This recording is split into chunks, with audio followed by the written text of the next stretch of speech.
Welcome to The First Turn. I'm your host, Hyena, and today, Llama and I are talking about This Week in Warhammer. If you like what you hear, give us a like, comment, subscribe, or share, or let us know if there's something you'd like to hear us talk about. Alright, let's get to it. Welcome to The First Turn. I'm Hyena. I'm Llama. And today we're back after a short hiatus for the holidays. Christmas was a big event for most of us. Yeah. And so trying to coordinate things during that was a little tough, but here we are. Haven't missed much. I mean, we've got... And we're old school here. We're going just audio. Yeah, just audio this time around. We'll be back to the video here in the coming week. Yep. But we had, kind of a little bit of reveals through the end of the Grotmas Calendar. The 25th reveal day was an actual model of Huron Blackheart, which we had seen kind of coming. We knew... at least something was happening with that. I mean, there have been rumors. Red armored guys. I mean, sometimes it's, people who are uninitiated will think, oh, world eaters, things like that. 'Cause there were some world eater rumors. Yeah. I think it's maybe more likely that it's maybe the Red Corsairs. The Red Corsairs. So we'll see. But Huron Blackheart is out. We've seen him out as in like revealed. He's not released yet. And for those not familiar, so they had a model for him way back, like late second, early third ed, and he just sort of dropped at the end of a White Dwarf. Metal model, wasn't super exciting, but lore-wise, so while Abaddon is the undisputed war master of chaos in the Imperial space, there are other powerful lords, and Huron, who used to go by the name, Luft Huron, he was the head of an Ultramarine successor chapter or something, known as the Tyrant of Badab. They used to have all these Imperial armor books and Forge World about him. But he is... Is he like the Celestial Lions or something? Yeah. Something and like that.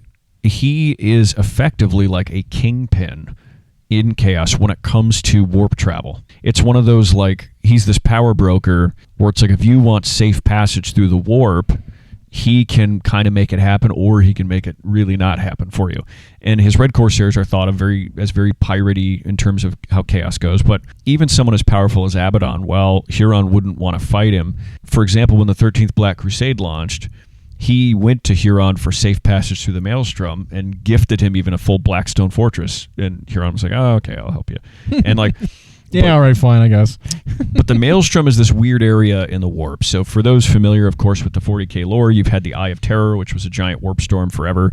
And then now you have the Maledictum, that rift that tears across the galaxy since the events of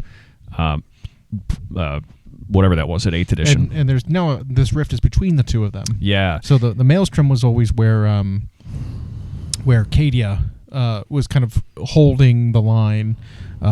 Because it was a giant breach in space that...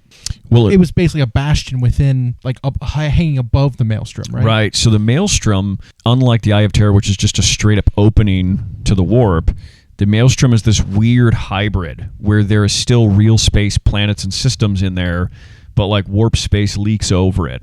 And so there are actually planets where people live in the Maelstrom. And then, of course, this is where Huron makes his home, his pirate cove, so to speak. And within the Maelstrom, I mean, there's a couple of Primarchs, too, flitting around, isn't there? Could be. Yeah. Okay. But, so the Grotmas Calendar as the whole, getting back to that, is like, it was different than what we're used to. So outside of a few detachments that we got, there really weren't like a bunch of rules for everybody and models for everybody. It was a whole lot of lore dumps. Yeah. And so while people were disappointed because they thought they just wrote us stories for 20 days or something, I think... Games Workshop was trying to, and I could be wrong, drop clues for us in terms of what's coming to both Age of Sigmar and Warhammer 40k in 2026. Right. So instead of being like, here's a roadmap, it was more like, here's these lore stories showing the developments of certain things within the setting that are going to be paid off in the near future. Yeah, and what some speculate is that I was hinting at not only the end to some of the stuff happening in Gyron in the Mortal Realms, but whatever is going to be the next event. And then on the 40k side, it was a lot of pirate-themed things, which Huron and his Red Corsairs are one. We also have the Eldar pirate. Prince Uriel and his Corsairs. And his Corsairs, yeah. And then there was another rumor about Captain Badruck. Oh, yeah, orcs. another pirate orc. Yeah. And so... pirate season. And so they were talking about this as it pertains to Armageddon, but also as it relates to the 500 Worlds saga for the Ultramarines. So they think it was going to be these these are like narrative hints at stuff that's coming. So while they didn't give us great big model reveals, Huron is a cool looking model. I think it's great. Sure. It's a perfect update for him. His mouth looks a little Wallace and Gromity. I think he looks a little bit like Abaddon, honestly. Okay. Like the aesthetic of the armor and like the pose. It's the open hand claw with the, like he's a little Abaddon-y, like it's. I feel like he takes his inspiration. Like the designer took a lot of inspiration, it consciously or subconsciously, from the Abaddon model. Well, and where he really differs in the lore from a lot of Chaos lords is that while some of them are the old guard from the Crusade and Heresy era, which Abaddon is, Karn is, Fabius is, Lucius is, Huron is a, quote, newer age guy. He fell long after that. And the guys who serve him are guys who fell long after that, typically. So he's like, in terms of the modern era, he's one of the most relevant players on the Chaos side. So I wonder if like his inspirations, his goals, his whatever his purpose for being is in any way aligned with the Ruinous Powers plans. I mean, he seems to me kind of like I don't know, like a Vashtor kind of character, where it's like he's very much out for himself and making his own piece of things. Well, it's like, are you really aligned with Chaos Marines as a whole, or are you just like, if it turns out it's going south for them, do you just like bail and continue to do your own thing? It seems more like he felt rejected or betrayed by the Imperium, and so basically that's why he is now Chaos, and the Chaos gods probably look on him favorably. But like so many that have become more interesting lately, he's undivided, right? So he doesn't just follow one. So it always leads you to wonder, like, well, who's gifting him then? Where does he get that power? And now, if any of that's true, so with Eldar, Orcs, possibly Orcs, I guess, and Red Corsairs getting these updates, because it sounds like units are coming with these characters too, and they might use Kill Team as the vehicle for that. Who knows? Very exciting for them in combination with, it sounds like, Ultramarines becoming their own army now, apart from most of the Space Marines, with Titus, of course, becoming a huge lore figure due to the popularity of Space Marine 2. On the Age of Sigmar side, it sounds like the payoff for what people in 4th Ed have been waiting for is coming now. Because it sounds like there's a host of relatively large model updates and or new ranges even coming on that side. So I don't know what some of the wild rumors you've heard are. On 40K, I've heard that our next Primarch will not be Loyalist, but it'll be another traitor. Okay. And the reason being... we've been talking about that with Iron Warriors, And the reason being is, if you remember when Guilliman came out during the Gathering Storm story, they have done a ton of lore for what Guilliman's been up to since. The Lion came out during the Arcs of Omen thing. They've done 0 lore pieces since. He came out, fought Angron, and then that's it. And so they want to still do more story with him, and they still want to have Guilliman and the Lion meet in lore before they move on already to the next Loyalist. Okay. So for all we know, they've got the next Loyalist designed. There might be another campaign coming up that kind of does some stuff before they come out with a new Loyalist Primarch to move the story along. And then, like we talked about a couple of months ago, now there's also confusion among the rumor mongers who see things that could be either 40K or 30K. Yeah. So, but there have been rumors of Perturabo, there have been rumors of Lorgar. Whether those are for 30K or 40K, I don't know. Either one in the 40K setting would be super cool, because getting an undivided Demon Primarch would be super swell, and it expands on this whole 8-pointed confusion that we've now entered into canon. I would love a Lorgar. Lorgar, one of my favorite characters in 40K. Honestly. Well, and people think, would that mean Wordbear's going to update? It's like, well, if you read what he's been up to, he almost doesn't have any. He doesn't interact with his Legion anymore at all. Right. He is so self-serving. Whereas like Erebus and Corfera, those guys really are in charge now of the Wordbearers. So I think if Wordbear's got an update, it wouldn't necessarily include Lorgar. No, he might be on his own. It might be an Erebus and what's his name? Corferon. Right. As like the centerpiece, kind of head of the Legion. That'd be super interesting. Yeah, because right now there's no Lord Commander or something of the word. It's like Erebus is the highest Dark Apostle for them. Corferon is a Lord, even though he technically wasn't an Astartes, right? He just was like heavily augmented. But like, Lorgar doesn't like do anything with them. He is completely self-serving. So as an independent release, he could just be on his own. And then on the Kill Team side, we've heard more that's going to be used not only to possibly update these 3 pirate armies we're talking about, but there's been rumors of Grey Knights, World Eaters, all this stuff getting extra. What do you think about? Because we also had rumors of a new Defiler kit coming. Yeah. I mean, that could definitely go along with an Iron Warriors release, but that could go along with a Kill Team release too. Yep. Look how they did the monster fight with the upcoming Nightbringer. Yeah. Yeah. I could absolutely see them doing a. By the way, there's a Kill Team scenario where a unit has to fight a Defiler. Yeah. Or a new Hellbrute or something. Yeah. To like that opened up all kinds of possibilities for model release. That the fact that they're willing to try these like custom like monster fight scenarios for this game. Yeah.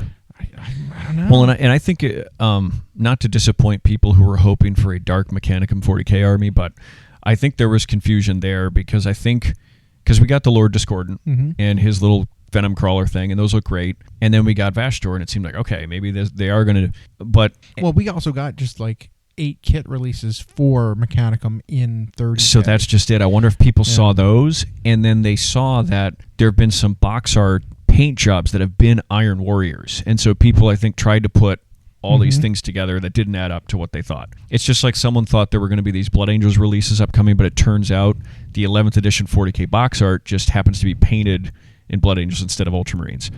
That's the rumor anyway. So, I don't know. Sometimes you have to never fully trust a rumor, always assume it's incorrect until you kind of get confirmation. Now, I still think there could be a Perturabo coming. It sounds like I wouldn't doubt, by the way, if every Primarch has had a design sitting in their CAD somewhere and they're just waiting or redesigning it. Or he's also been very active in the lore. He has worked with Vastor. One of his own warpsmiths that he didn't know about independently acted with Vastor and screwed up and is in trouble. So the Iron Warriors have been involved. And again, we now suspect that Vastor possibly is another Chaos deity in general. Even if minor, maybe trying to ascend. Yeah.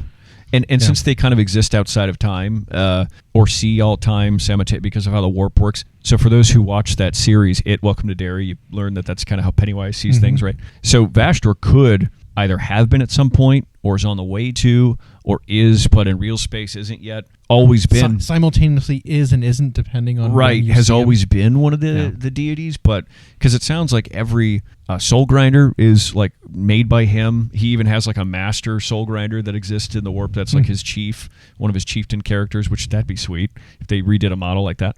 I'd like it if the Soul Grinder and the Defiler kit were separate entirely. Just separate. Different designs. Way different, Don't even share any of the same components. And any time some demonic entity has needed a super weapon or a demon wanted to fuse with the machine, they end up having to go to him to make that deal.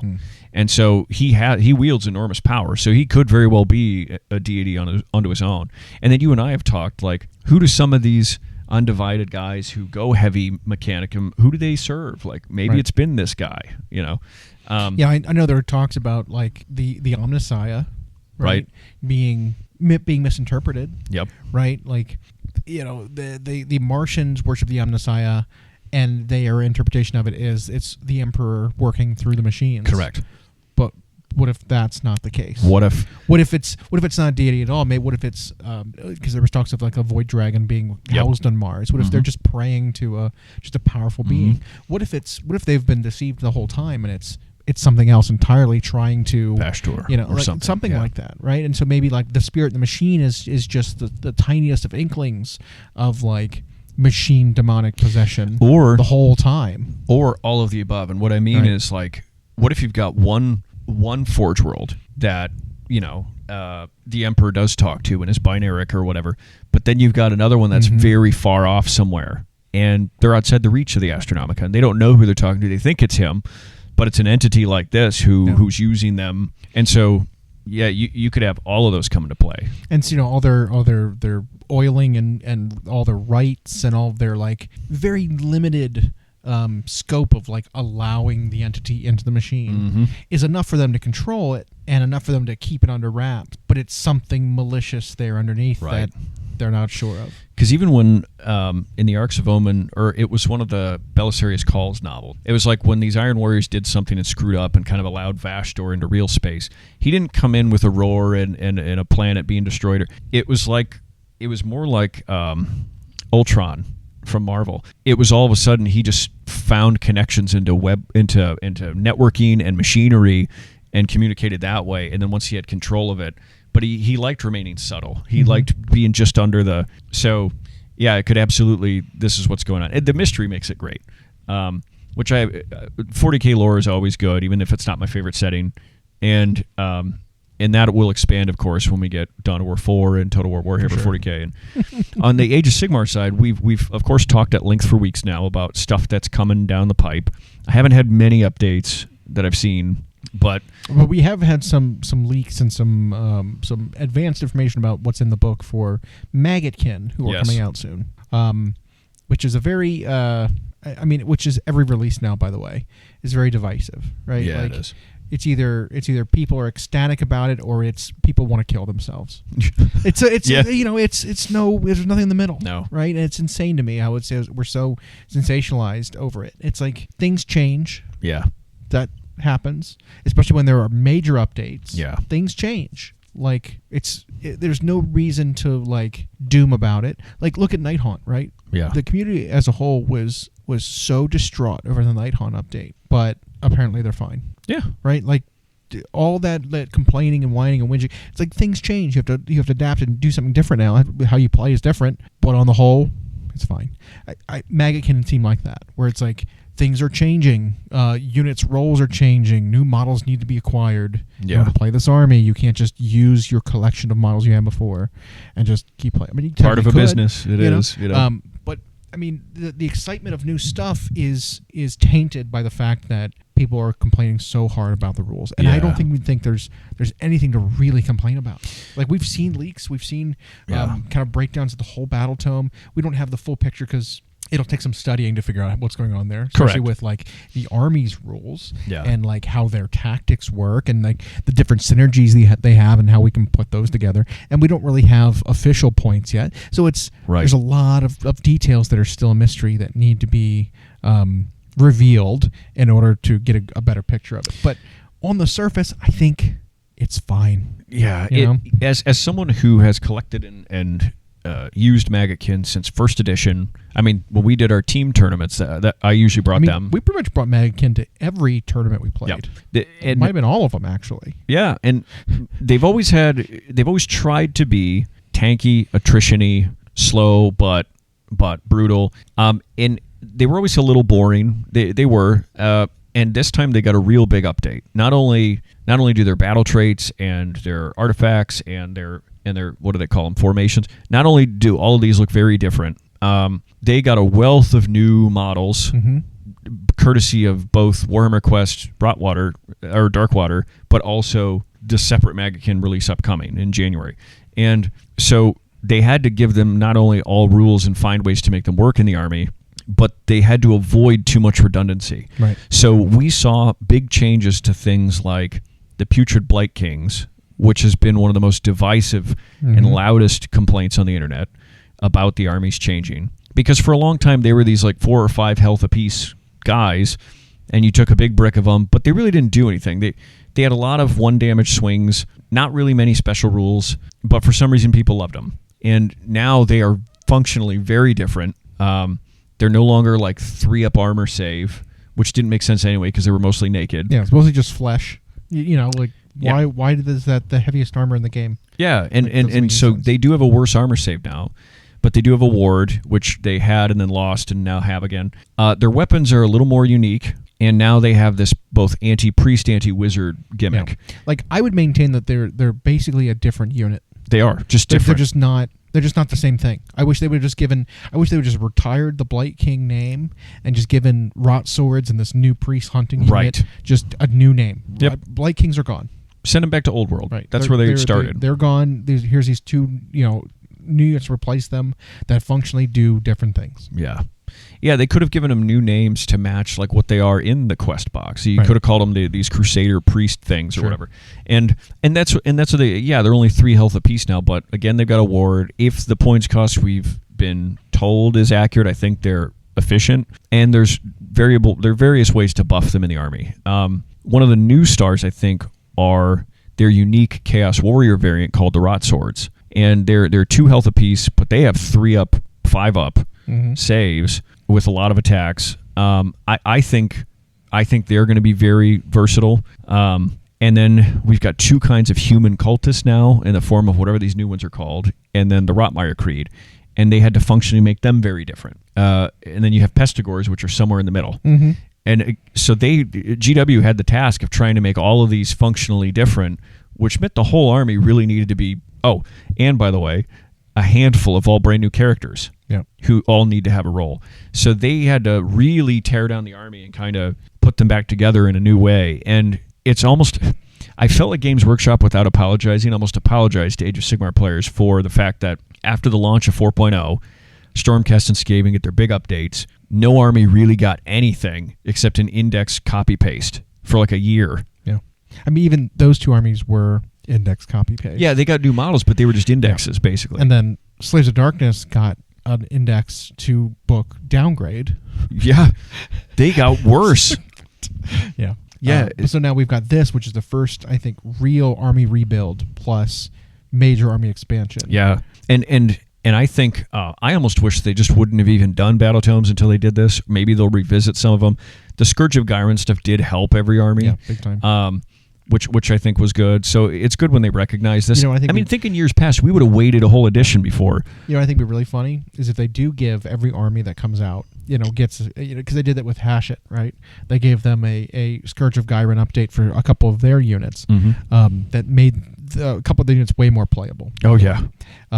If they do revisit Maggotkin for Scourge of Gyron and give them a new update, if they do something like an alternate scroll for the Blight Kings that lets you use the old models. Because it's like, or they play just like the old ones. Right. Here's an alternate one. So you can choose the new priest ones, or you choose the old version of them. Yeah. And they have a 3-up armor save. Yeah. It's basically become the old thing after they've waited long enough and everyone has rebased their models to something else. Bought all the new ones. Yeah. I could absolutely see that. That's funny. Just troll people. Which we can, when the book's in hand, we can review that, of course. From what I've seen, I'm super excited. I think the army will be different. It looks like the army wants to play lots of defense. It wants to slowly plod to the center of the field, lure enemies into charging them, and then make them pay for it. And then you can use some movement shenanigans with a couple of your flying units or with your teleporting Gutrot Spume and some friends to get in the back and then mess with heroes. And so, well, let's also not forget that they got a new cavalry unit. Yeah, which is important. Those Rot Knights or whatever. Because while the flies are good, there's just not enough of them to really go and do objective stuff, or have the correct number of like attacks to do the output that you need. Whereas like a basic like mounted horse unit that maybe even is reinforced, or have a couple of units of them that hit hard, as like shock troops, can actually go and do some of that stuff that you want now. Yeah. I also believe there will be an interesting synergy with the Regiment of Renown from Slaves of Darkness, where you can take a Maggotkin of Nurgle Demon Prince, like a generic one. Okay, sure. I wonder how that will interact rules-wise with some of their battle traits. Oh, right. Because you could take a winged Nurgle Demon Prince that flies a 260, 250 point run, whatever it is, that can actually hit hard and do some stuff that the army doesn't kind of have that medium-sized monster in that role. Right. That Demon Prince can fulfill that, and I wonder if there will be something in play there with that. Yeah, there'll have to be updates, I feel like, almost right away. And it won't just be for Maggotkin. I think some of the other armies upcoming are going to have big changes like this. Like we've talked at length about the Khazalid stuff. So dispossessed dwarves and fire slaves. Which again, together. that might be super late in the edition. It might, yeah. Might be one of the later or the latest. Especially if an entire new range of dwarves is coming. Right. So, but don't you think when ogres get an update, they're going to get a massive change? They'd have to. I kind of doubt they're going to do a continuation of their current lore, right? Where you've got I've always thought it was really silly that the Beast Claw Raiders have this endless winter chasing them. That's why they can't stop. Whereas the other ogres are hungry, so they run towards things, and that's why they can't stop.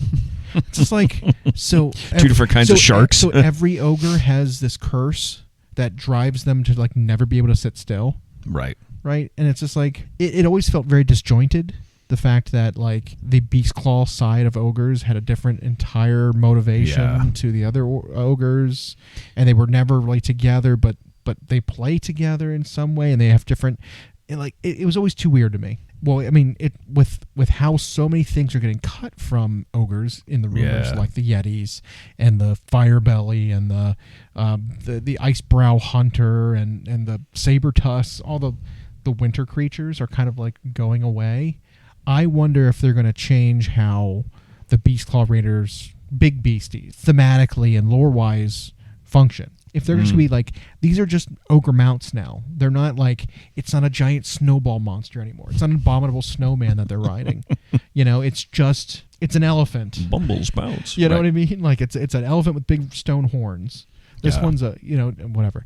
I wonder if they're going to kind of cut back on some of that winter theme to make the army more integrated. Yeah, and from the rumors we have, almost every infantry kit they have, we already saw the Gorgers updated, of course, but then it sounds like the aesthetic for them is way different, by the way. Oh yeah, way different. And then we saw with that hunter hero they got, where it's unquestionably an ogre. Mm-hmm. They got away from the Fu Manchu Mongolian look, and they went more low tech. And the rumors are that they will still have missile units when they get updated, but instead of being all cannony, it's going to be more like they're launching massive javelin, and they might do funny stuff where they're launching a spear from another army or whatever as their crossbow bolt. I mean, I wouldn't hate it if they did some sort of Regiment Renown type of thing where it was like, here's a pirate-themed army where you're like, they're still wielding cannons with their hands. Yeah, they're equivalent of muskets or whatever. Stuff like that. It's like, sure,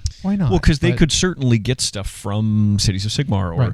However, the aesthetic and whatever of the old ogres was they were very much looting Empire units, and so that's not a Cities of Sigmar cannon. That's an Empire cannon or an Empire bombard that you're wielding there. It's like it's very obvious. It doesn't fit the aesthetic of the setting anymore. Mm-hmm. It's like let's phase this out. I could see if they did keep one artillery piece, it might be the chariot that does either the scrap launcher or the cannon. Yeah, because there's Noblars on there and stuff, and they've kept them in lore. But I could see other stuff going back to Old World. Yeah, and then a totally new aesthetic, which great for them. Mm-hmm.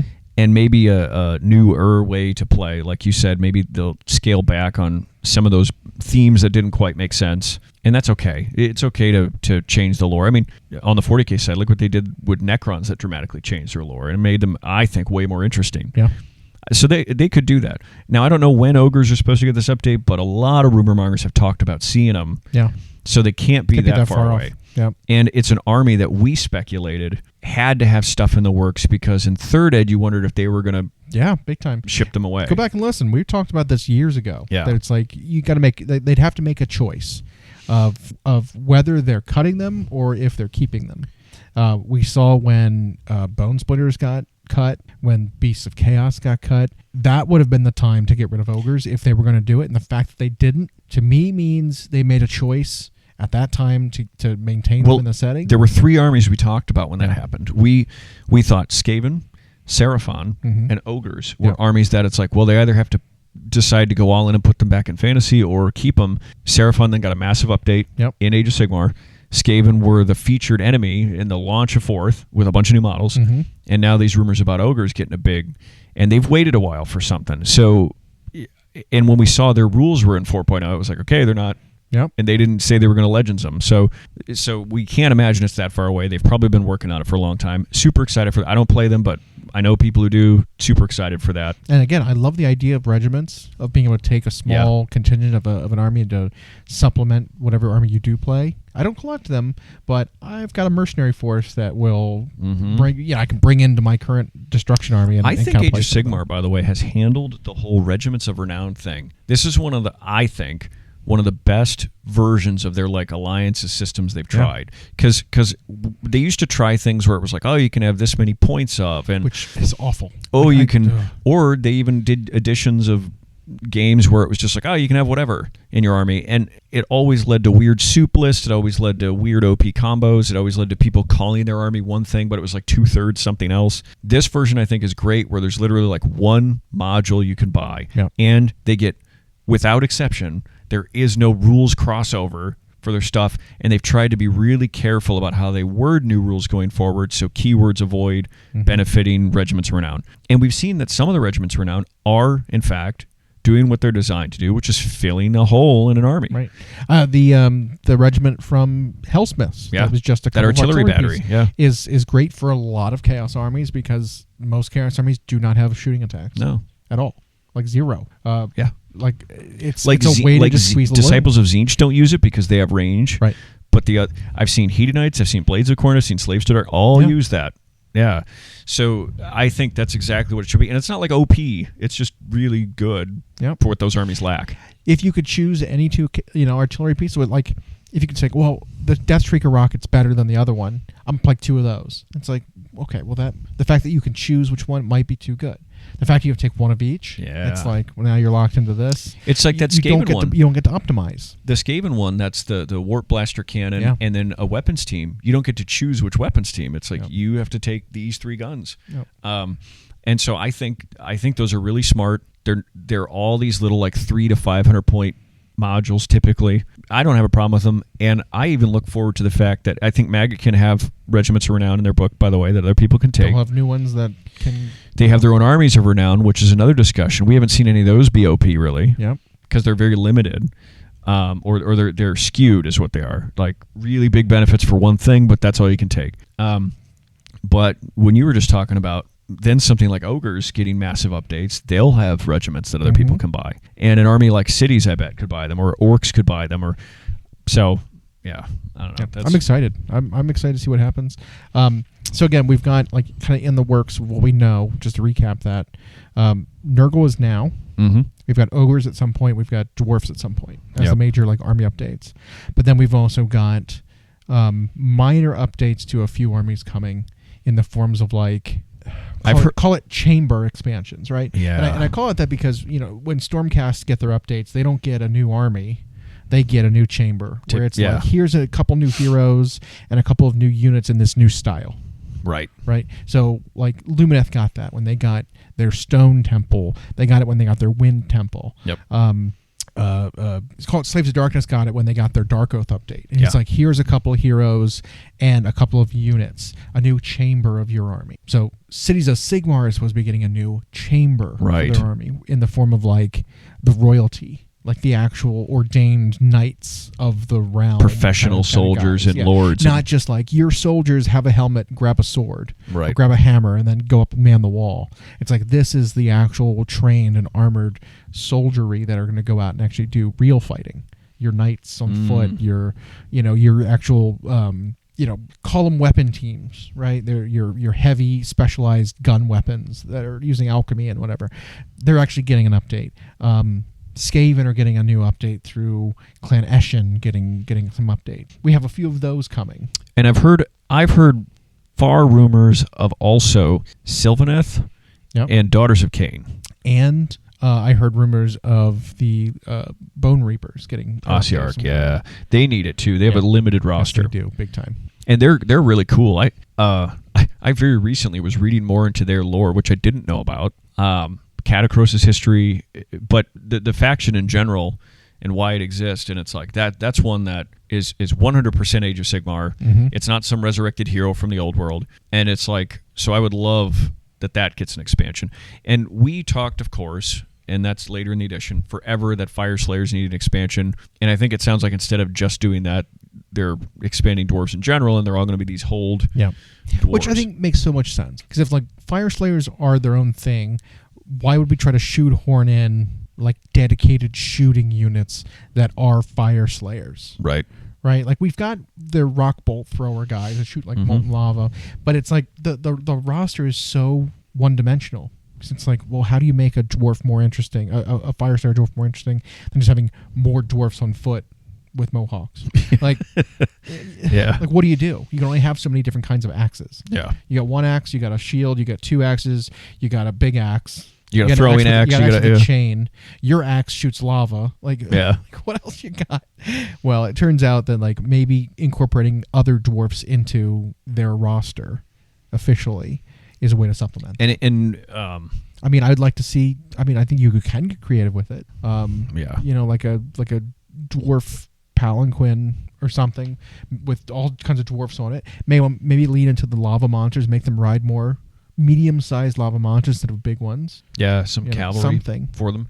Something. But all of that for Age of Sigmar is super exciting. Now, when I've heard stuff with Sylvaneth and Daughters of Cain in particular, they haven't been anything concrete. On the Daughters side, I've heard they may expand the Shadow Elf stuff. I think it's definitely the most interesting. Well, I think it's the most interesting because it's the most Age of Sigmar version of it. It is. Right? Like everything else from Daughters of Cain besides like the monster side of things. If you want to go elf, everything else is from Old World. Yeah. Right? All your I think it was only the snakes were new, well, right? You have the winged the Kinnerai as well. Got it.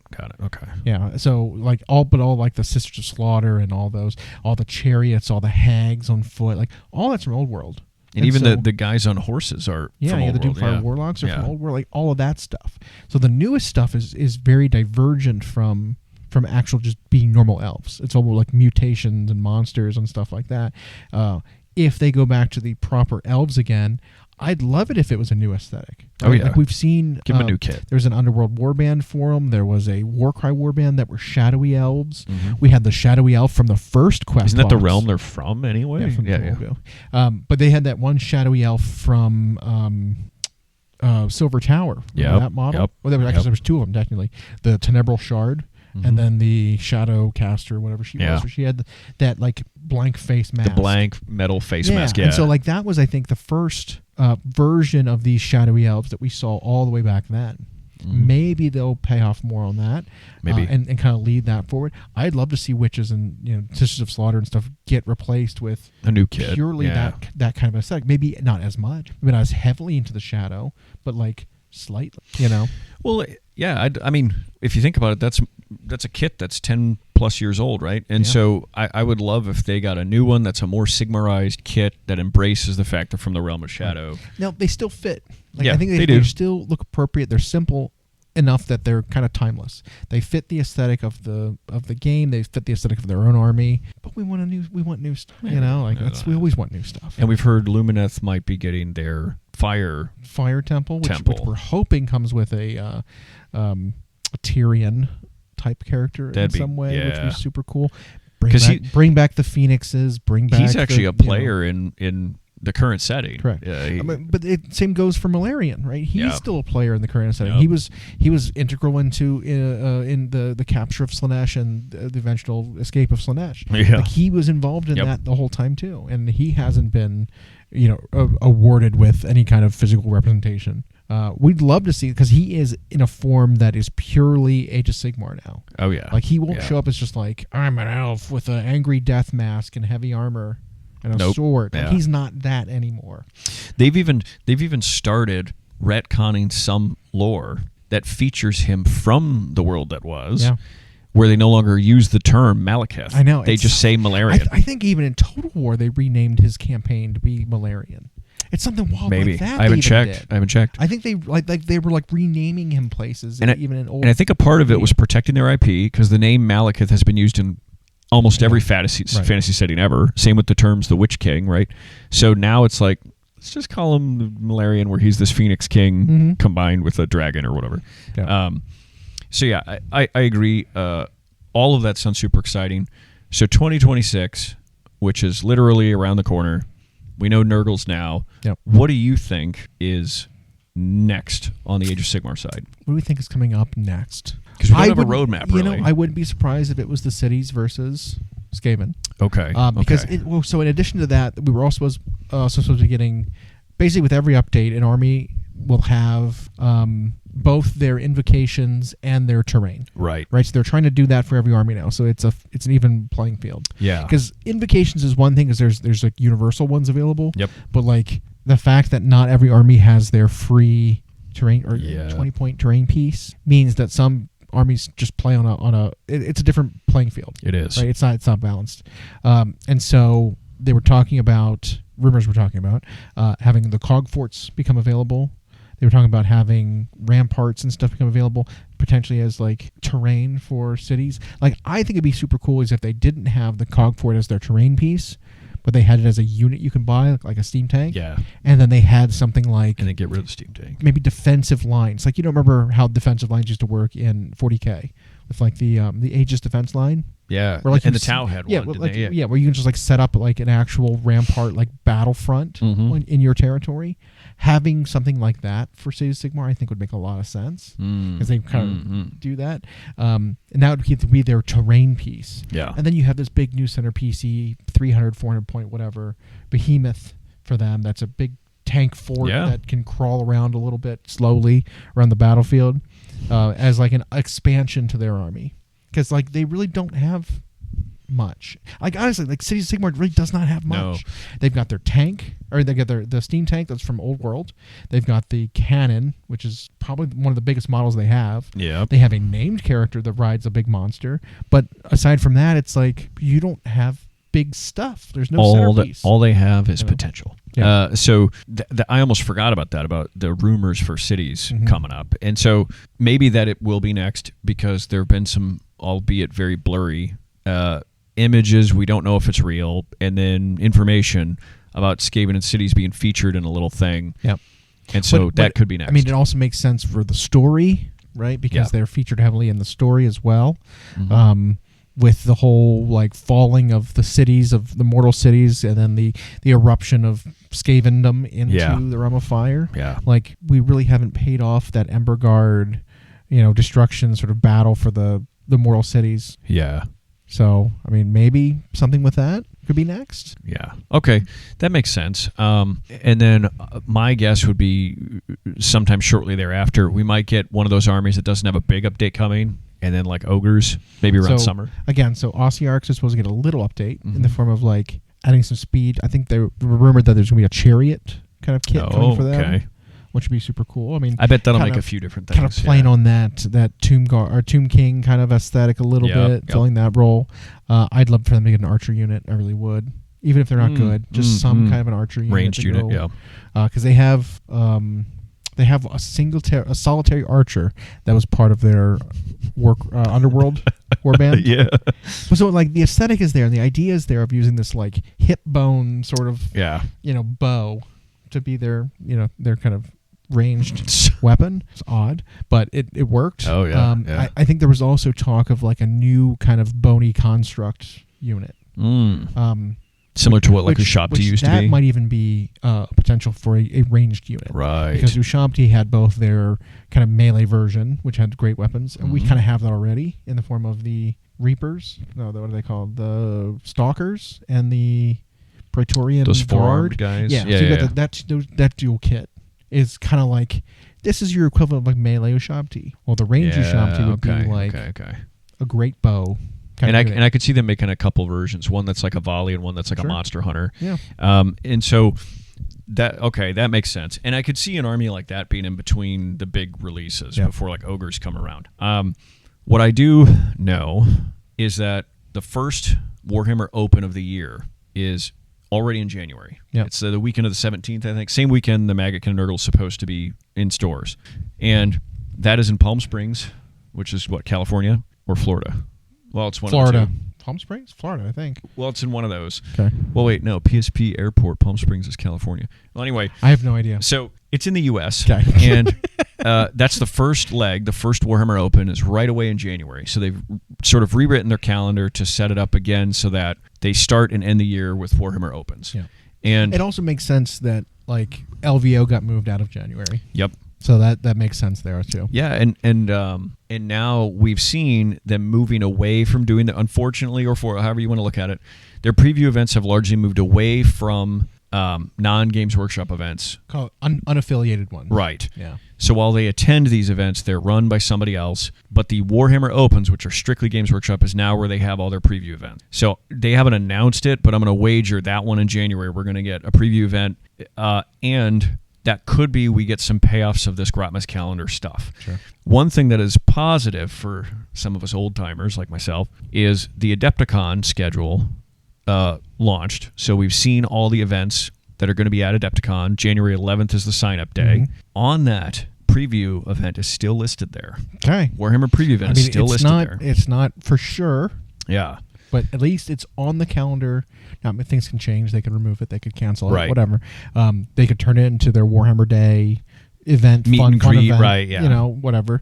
But yeah, currently there is a preview event on the schedule on that Wednesday. for Adepticon. Yeah. So, fingers crossed. And that'd be an okay space, right? January to March, 2 preview events. And then you have mid late March, then you've got one in April. Yeah, April there's another Warhammer Open, and that's the one in the Netherlands, I think. Okay. And so that one they might not do an event this year, a preview for it this year. They might not. A, it's close to Adepticon, and B, it's the first time they're doing it in this location, in this event, this spot, this time slot, whatever. Maybe they won't do it this year, but next year, now that could this is on be the schedule, yeah. maybe they'll skip Adepticon and do the one Right. in April. And maybe they'll do both if they're small enough. Yeah. Either way. I mean, I'm sure they do enough new development of models and stuff that they could absolutely do one every month. They could do one at every event if they wanted to. Well, look at what happened when they just did their model of the year, because that voting goes up in December, right? And we all saw that, and now they have to do it by game system. Yep. And then even if you are a person whose army didn't get a bunch of big stuff, and so you feel like they really didn't give us much this year, you then scroll through how many models came out, and it's like, holy cow, this company releases so much stuff every year. And so they really could probably do preview events almost monthly if they wanted. Just do it in smaller bites. So as far as we currently suspect, there is still time scheduled at Adepticon for what they call a Warhammer preview event on that Wednesday. Again, Games Workshop could decide it ends up like Nova, where it's just a meet and greet, play some trivia, win some stuff, which is still fine. And they might save it for April, but they don't like to put too much time between these right now, I don't think. So that could be where we see a lot more. I think January's event, if it is going to be at that Warhammer Open, we might see a lot of what this Grotmas thing was about, all this mystery clues. And I'd love to see some silhouettes. I'd love to see some road mapping, something. And if it is going to happen there, it's soon. I mean, the rumor is that the pre-order for Nurgle Maggotkin is supposed to go up January 3rd, so right after the new year, and then 17th they release. That's the same weekend as the Warhammer Open. So we're only a couple weeks out from finding out if there's going to be but they always announce now when there is a preview. Yeah. So speaking of events at Adepticon, we've got a little bit of news. We do.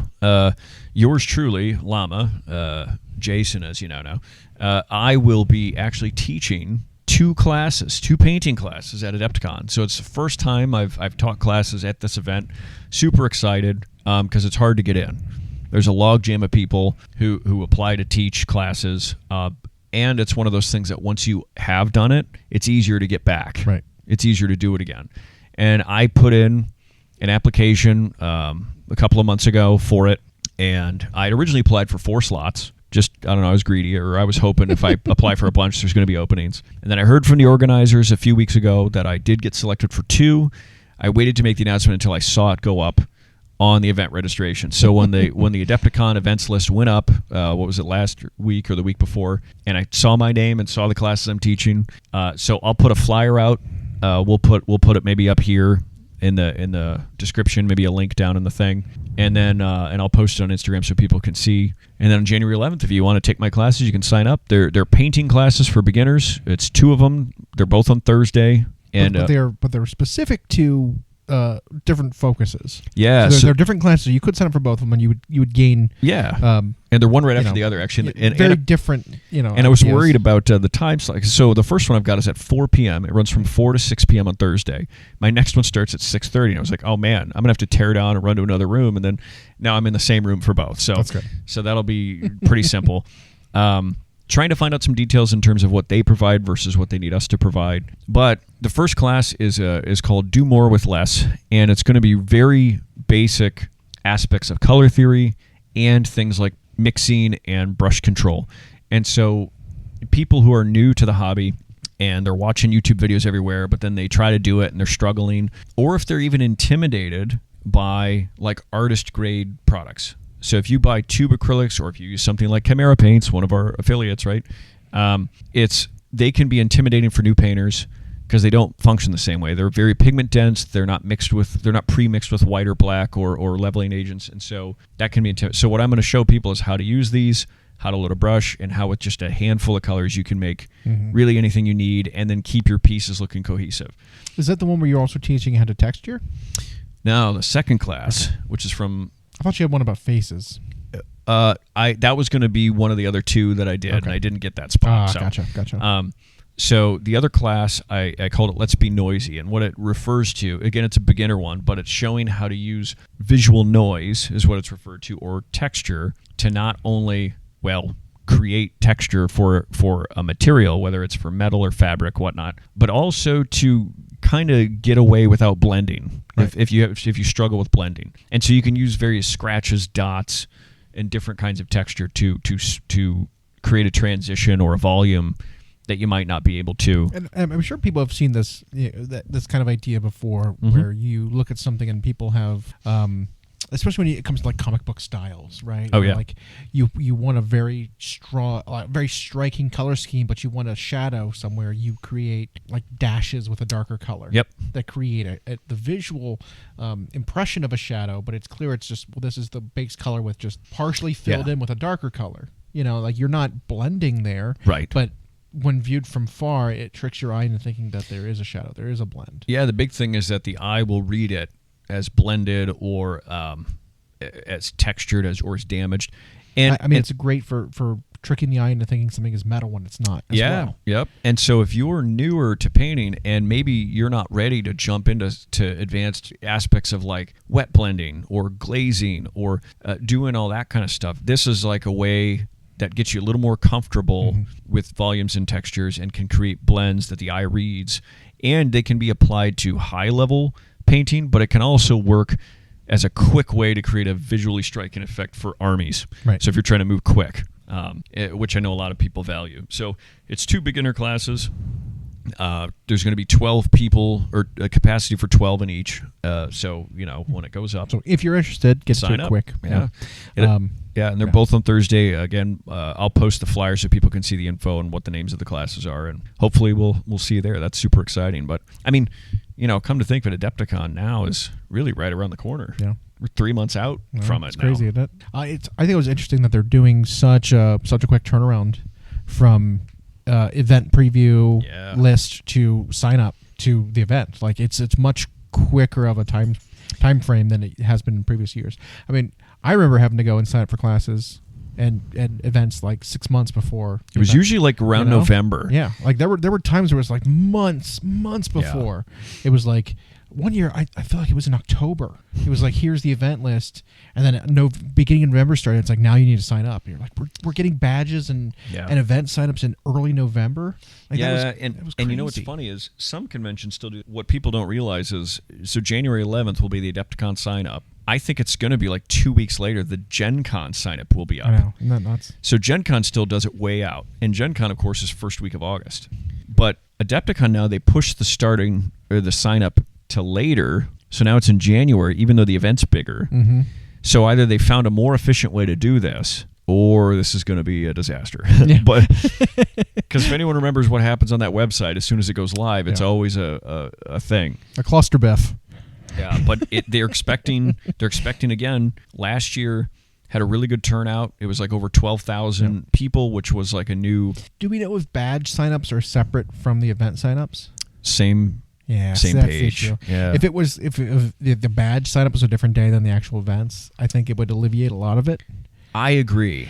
Because it's always difficult to try to get in and get a badge while everyone else is trying to get in a badge, and then also get your events. And it's like, it's almost like you do it piecemeal. You do like, okay, go get the badge first, log out of the site, log back in. Now that you have the badge confirmation, now try to get your add events to cart and repay. Yeah. And it's, so I agree with you, because so even though the event catalog comes out, I don't know how many people actually sit there and read through the 800 events or whatever there are and actually picks the thing so that they're ready right when it goes live. Even if you were, the site is always a little clunky to navigate. Yeah. So right when you get in and you pick your badge and then you get to the events page, even scrolling is sluggish. Like it just doesn't move quick. The site is jammed. So you have to like type search for the event you want and then add it. Wait, was that the right one? Yeah, so it ends up a whole ordeal. Maybe it's better this year because, again, like you said, this is a short turnaround. But I guess we'll find out here in a few days. Yeah. What do you think events, if any, you want to participate in? Definitely narrative events for sure. Always fun. Yeah. Build and paint 1,000 points, play some fun games. Always love those kinds.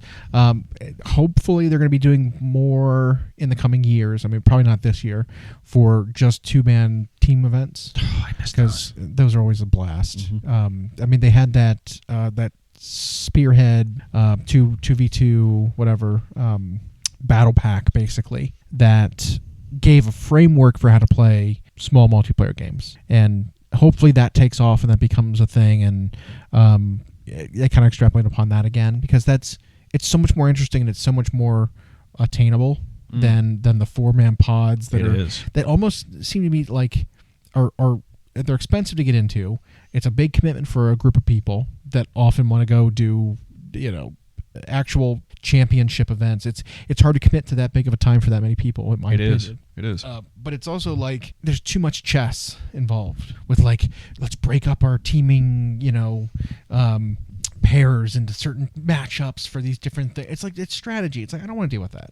Yeah. I don't want to deal with strategy outside of the game and metagaming against another team of 4 to try to don't care about all that. Right. And so like I want it to be simple. I want it to be here's our 2 teams. Let's just play. But then it's also like, smaller, and it's I don't know, it's just more fun. So I'm looking for that kind of thing. Just little, I like to participate in things that are different from what I'm used to playing. Yeah. Just something out there, something wild, something else. Well, I think that's the appeal of a convention in general is seeing, participating in, buying what you just is either really inconvenient or you don't normally get to do. Right. And that's not to poo-poo on the people who love to go play in the big champs events. But I feel like for something like that, I would go to one that is specifically like that. Like if I want to play a champs, I'll go to a thing like LVO or a Warhammer Open that's champs. Exactly. And for something like Adepticon or like Gen Con or some of those other convention-y ones, I like to do the weird stuff and see the things I haven't seen and buy the things that are hard to get. I also like to play events that I've never played before. Mm-hmm. So like I'll go sign up for an event that's like a game I've only seen. And it's like, I'll go read the rules real quick for this event. Yeah, maybe play a demo. I'll sign up for it and then play it for a few rounds. And like, I have never played this game before. I just read the rules. I went to the event and I played it as a beginner. Yeah. Because it's like, I don't have preconceptions. I don't have meta ideas. I don't have, net lists. I didn't read what everybody's doing. It's like, I don't care. It's a surprise and it's fun. I don't care if I'm going to win or not. Yeah. I'm just going to have fun. I like games that are more story or like you can tell stories about. Because like you go and you play a championship game, besides like, oh well, I got screwed with this dice roll. Bad beats, yeah. You just don't have like interesting things that happen in the game.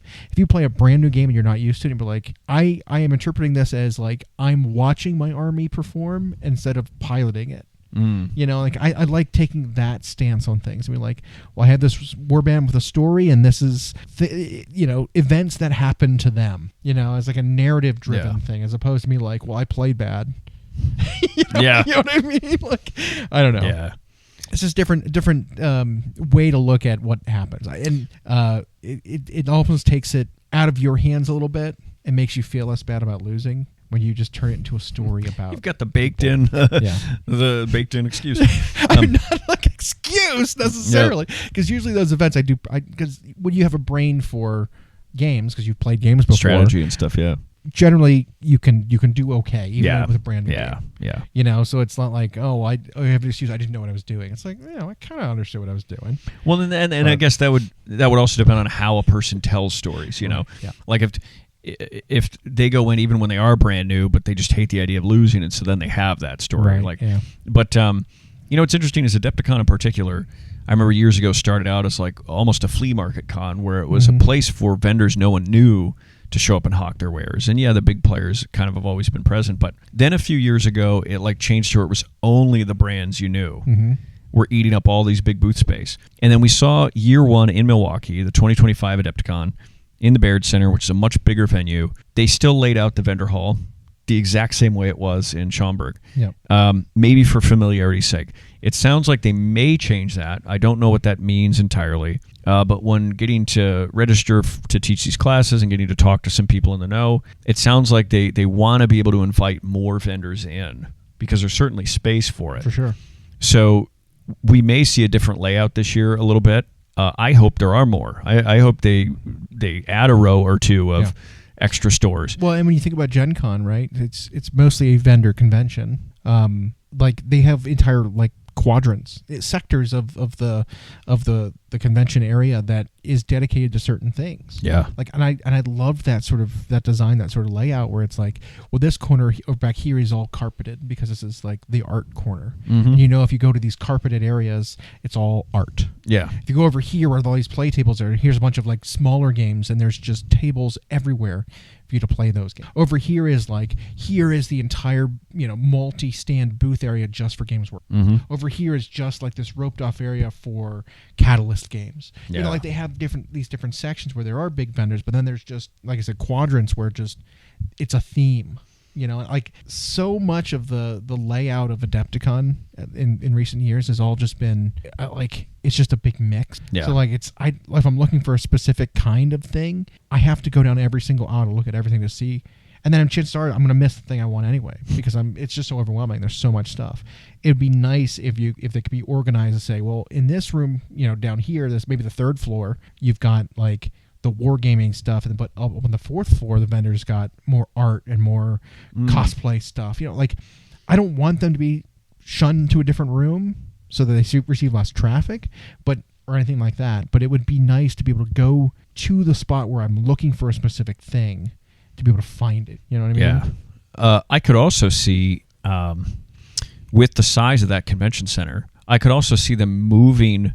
So it's I always forget the company. Is it Asmodee or Atomic Mass? I don't remember which company has both the Star Wars and the Marvel Crisis Protocol stuff now. I think it's Atomic Mass. Okay. AMG, yeah. Yeah, that one, and then is always on, and it was like that at Schaumburg forever, and in the Baird Center it was like that, where it's all on one side, vendor hall down the middle, and then Games Workshop on the right. And I would love if either AMG or Games Workshop moved their tournament halls into a different room. Yeah. And so you not only could have more room for these vendors that get turned away every year, but then you could have general seating or little play areas for a little more casual stuff. And I think you open up a lot more for that then. Mm-hmm. And then because the tournament goers themselves don't really get to go mess around in the vendor hall. They're playing in a championship event round after round, and they get one lunch break or whatever. And so I don't think they need to be right next to it. I really don't. Like you could move them into another hall and expand the vendors and the play area for the traveler, for the casual viewers. And then I don't know, because I know it's hard. We happen to know someone who's running a booth there. Yeah. And the sheer amount of effort she had to do to just apply to get one. So I can imagine the vendors that get turned away. There's enough space there for more. Right. So yeah, I would like to see it if it was laid out a little more like Gen Con then, where the trade shows in one area and then there's areas outside of it that have all the tournaments and all the yeah that was one thing we remarked on when we went last year, is it was like, man, this one exhibit hall is just the exact copy and paste layout from Adepticon, from Adepticon Schaumburg, just pasted into the Baird Center. It was like, that was off-putting because it was just so it was kind of unsettling because it was just like we were in a different place, but this looks exactly the same. Like it was and you have so much room. What are you doing? Weird. And then I feel like they didn't utilize the space efficiently because they did that copy and paste for, I assume, just familiarity and then ease of easily lay out for the new play. Hopefully that was just the first year. Yeah, hopefully that they redesign and use the space better for this next year. They had a whole year to plan. They did. So hopefully it's done a little bit better. Yeah, and they're going to have a few years yet because the contract that they locked into with the city. So, we're hoping for that. I will also, while there, be spending some time working at Dracoya's booth. Mostly I'll be sitting at a table painting for people to come by and ask questions or watch how some of those products are used, both the Chimera paints and the new velvets, which now you can order on Dracoya.com. But I'll be there working a little bit too, so people can come visit me there if maybe they don't get to go to my class, but they've got questions. Or if you do go to the class and you have more questions. And you have more questions. Yep. Yeah, they for sure. Over and I think we're gonna have a screen up behind me so people walking by can see whatever it is I'm working on, and then we'll have some there's various model vendors who will be in her booth. I don't know which thing I'll be working on, but whatever, we'll see. I'll be using some of the same theories from the classes I'm teaching to show off that stuff. Very good. So that should be fun. But speaking of Troya.com, 10% off. Obviously, Yep. if you go and purchase stuff from there using either of our codes, Llama 10 or Hyena 10, Yep. at checkout. So don't forget about that. Mhm. And then, like we said, there will be stuff there. Come hang out. See us at the booths, Yep. classes, whatever. Just here in about 3 months. So 3 months. isn't that crazy? Check us out for that. And then, do you have any news about stuff happening with you? Well, so I have a lot of, I guess, projects in the works. I had recently moved my studio, Mm-hmm. and unfortunately in that move, I actually think I lost the Golden Demon project I was working on. Oh, no. I have not been able to find it. Oh, boy. Now, granted, it was just going to be a small thing for, I think, the Middle Earth category. It's okay. I have some backups, and I can start another. If I get it done in time now, will be a thing. But that was also why I picked a smaller one. Not only is the Middle Earth miniatures ones that we haven't played with much. They're so small, but the detail's so crisp. Mhm. But that also gives me a chance with a smaller project to put enough hours in so that I'm happy with it, but then also so it gets done potentially on time. Yeah. Otherwise, I've been putting up content videos showing off velvets, and now I'm going to do stuff where I'm showing off some techniques that I get questions about. A lot of people ask questions, particularly about Chimera paints. And are you launching any kind of other site to view that stuff? Not yet. So those videos, since we collaborate with Dracoya, she will have them up on her YouTube channel, and then they'll be on Instagram, and so people can see them there. But I am saving like the full content for potentially something else down the road that people will be able to Very cool. come look at our stuff. And Awesome. yeah, it'll be a like a full belly of content Yeah. when people are done Just a consuming buffet. it. Yeah. Speaking of, I could fill my belly. I could go for a full belly. Yeah. Let's eat. Let's eat.